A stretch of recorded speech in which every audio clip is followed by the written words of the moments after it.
தெரியல. அவர் பல வழக்குல சம்மந்தப்பட்டிருக்கிறார் செந்தில் பாலாஜி. உத்தமர் செந்தில் பாலாஜி. அவர் பல வழக்குல இருக்கிறார். பல வழக்குகள் அவர் மேல நிலுவையில் இருக்கு. 10, 15 வருஷமா பல வழக்குகள் இருக்கு. அது எந்த வழக்கு என்னன்னு தெரியல. அது அந்தந்த துறைக்கு தான் தெரியும். ஒப்பந்த தொழிலாளர் இருக்காங்க. அதே மாதிரி கன்ஃபார்மேஷன் இல்ல, நம்ம இந்த வருஷம் 15,000 பேர் புதிதாக வேலைக்கு எடுக்கிறதுக்காக நாங்க முடிவு செஞ்சிருக்கோம். பழைய ஆட்சி காலத்துல நிறைய பேர் வேலைக்கு எடுக்காமல் அவங்களுக்கு உத்தரவாதம் கொடுத்து நிறுத்தப்பட்டிருக்கு. கேங்மேன்ல இருந்து பல துறைகள்ல. ஸோ அவங்களுக்கும் ஏதாவது ஒரு ஆல்டர்னேட்டிவ் செய்யணும். ஸோ இது அனைத்தும் ஆலோசனைக்கும் பணிகள் நடந்துட்டு இருக்கு. இந்த துறையை முழுவதுமாக சீரமைக்க வேண்டும். கண்டிப்பாக நம்ம இந்த வருஷம் குறைந்தபட்சம் 15,000 பேராவது வேலைக்கு எடுக்க வேண்டிய கட்டாயத்தில் இருக்கிறோம். ஸோ அதை கண்டிப்பா செய்வோம். தொடர்ந்து நம்ம தமிழகத்துல தொடர்ந்து குற்ற சம்பவங்கள் நேற்று கூட அவனியாபுரம் பகுதி ஒரு இளைஞர் கொலை செய்யப்பட்டார்.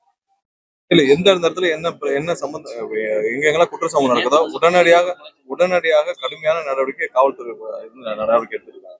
முந்தைய ஆட்சி காலத்துல எல்லா குற்ற சம்பவங்களும் மறைக்கப்பட்டுச்சுன்னு தான் நாங்க சொல்றோம். எங்கெங்கெல்லாம் பாலியல் குற்றங்கள் எங்க நடந்தாலும் அதை மூடி மறைக்கும் வேலையை அரசாங்கம் ஈடுபடுது. இந்த அரசாங்கத்துல முதல்வருடைய டைரக்ஷன் கீழ உடனடியாக வழக்கு பதிவு செய்து குற்றவாளிகள் கைது செய்யப்பட்டுறாங்க. எந்த இடத்துலயும் ஒரு இன்வெஸ்டிகேஷன் லெவல்ல எந்த மிஸ்டேக்கும் இல்லை.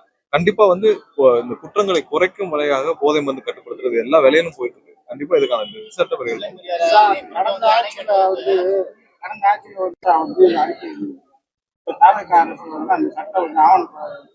இல்ல, அது குறிச்சு ஆலோசிச்சுட்டு இருக்காங்க. முதல்வர் தலைமையில் ஆலோசனை நடைபெற்று கண்டிப்பா ஒரு முடிவு எட்டப்பட்ட பிறகு கண்டிப்பா தெரியும்.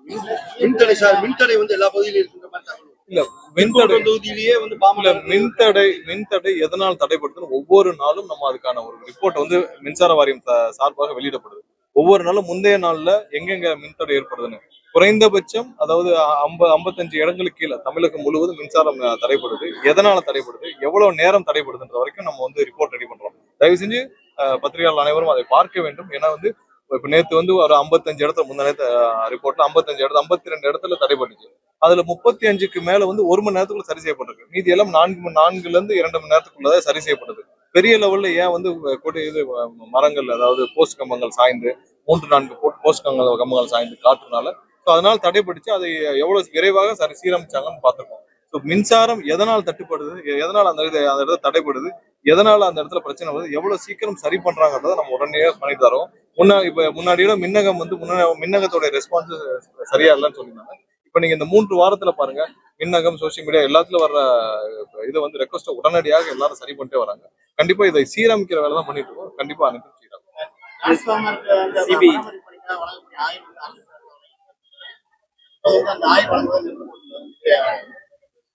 பாருங்க, எந்த இடத்துலயும் மெயின்டெனன்ஸோ டெண்டரோ நிறுத்தப்படவில்லை. டெண்டர் எஸ்டிமேஷன் தவறுகளை சரி செய்ய சொல்லிருக்கோம். டெண்டர் எஸ்டிமேஷன் பாலிசியில தவறா இருந்திருக்கு, எஸ்டிமேட் பண்றதுல தவறு நடந்திருக்கு. ஸோ அதெல்லாம் சீரமைக்க விட்டு எங்கேயுமே டெண்டரை போடக்கூடாதுனோ இல்லை எதையும் மெயின்டெனன்ஸ் பண்ணக்கூடாதுனோ இல்லை.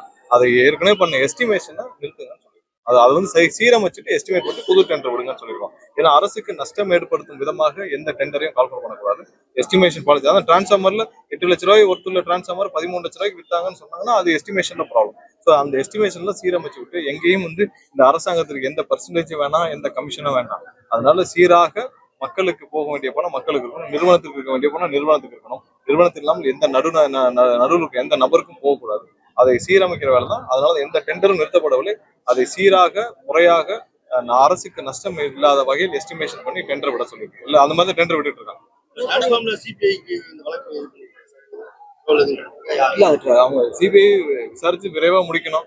அதான் ஒரே எல்லாருடைய வேண்டுகோள். குற்றவாளிகள் யார் யார் சம்பந்தப்பட்டிருக்காங்களோ அந்த குற்றவாளிகள் அனைவரும் கைது செய்யப்பட வேண்டும். அரசுடைய பணத்தை திருடியவர்கள் அனைவர் மீதும் கடுமையான நடவடிக்கை எடுக்க வேண்டும்.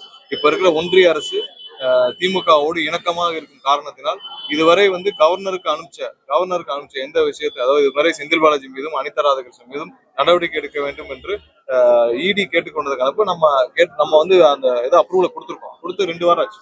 இது வரைக்கும் கவர்னர் ஆபீஸ்ல இருந்து அதுக்கான ஒப்புதல் அளிக்கவில்லை. நம்ம கிட்ட இருந்து அரசுகிட்ட இருந்து போயிருச்சு. இடி கேட்டது என்போர்ஸ்மெண்ட் ஆயிடும். அது பல மாதங்களாக தூங்கிட்டு இருந்த ஃபைல நமக்கு ஒப்புதல் கொடுத்திருக்கோம். அதை இதுவரை கவர்னர் ஏன் பிடித்து வைத்திருக்கிறார்? இதற்கு மேல் சிபிஐ நடவடிக்கை எடுக்குமா?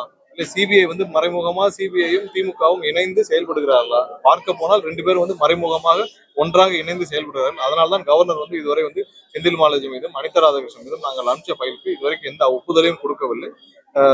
அவர்கள் இணைவரும் 2 பேரும் இணைஞ்சு செயல்படுறாங்கன்னு நல்லாவே தெரியுது. சிபிஐ இதுல முறையாக டிரான்ஸ்ஃபார்மர் எப்படி விசாரிக்கணும் பார்ப்போம்.